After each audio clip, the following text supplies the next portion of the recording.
এই ভিডিওটা একটু ভালো করে দিয়ে দেখেন।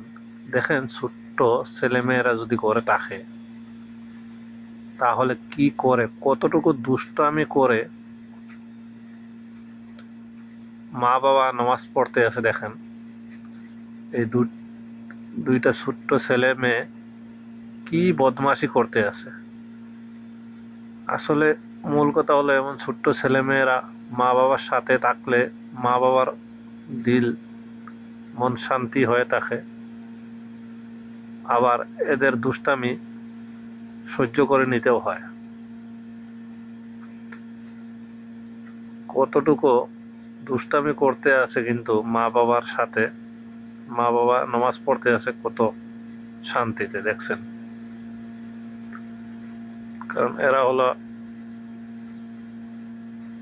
মা বাবার ভবিষ্যতের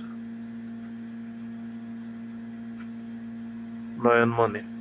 দেখছেন এবার বাবার কুলে চলে গেল একজন, এতক্ষণ মার কুলে আছিল, এখন বাবার কুলে। তো ঠিক ভিডিওটা আমি হয়তো কথাগুলো গুছাই মুছাই কইতে পারি না, যার কারণে ভিডিওটা দেখেন আপনার বাস।